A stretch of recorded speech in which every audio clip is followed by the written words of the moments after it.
European markets closing higher, France vowing to boost security spending. I am with an economist, a journalist, Delphine Dechaux. She is with me now. Delphine, thank you for joining me. Thank you. So what long-term effects, if anything, will the terrorist attacks here have on the French economy? I don't think it will have any effect at all. What we know for sure is that last year Charlie Hebdo attempts had no effect at all.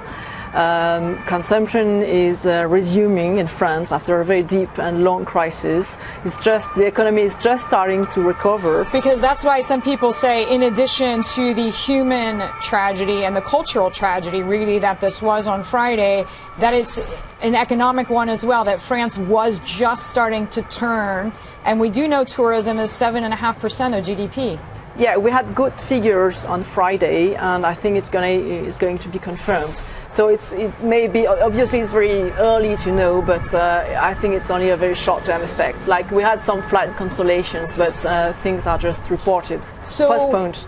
Actually, Thomas Zeraki was saying earlier that the French government is going to spend more. They're going to spend more on troops. They are going to spend more on police. They are certainly not going to make any civil cuts, right?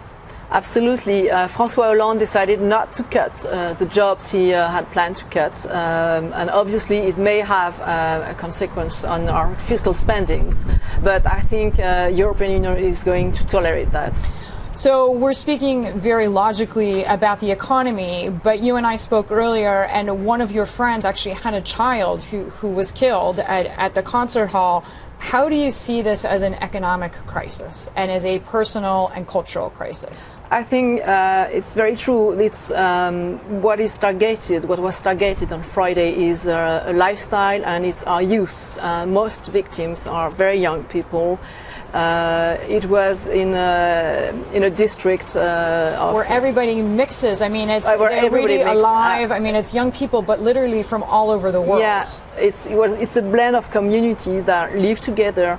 And what the jihadists want is to separate people. But I think the French society is withstanding, and we want to continue to go out. And on Twitter recently, there was this message: "Go out, don't stop going out." Because some have said part of the ISIS strategy, as you said, is to separate people. So in other words, to make Westerners so afraid of any religion that, for example, in this case, Muslims do feel marginalized and then are more willing to join ISIS and build the caliphate that they're trying to build.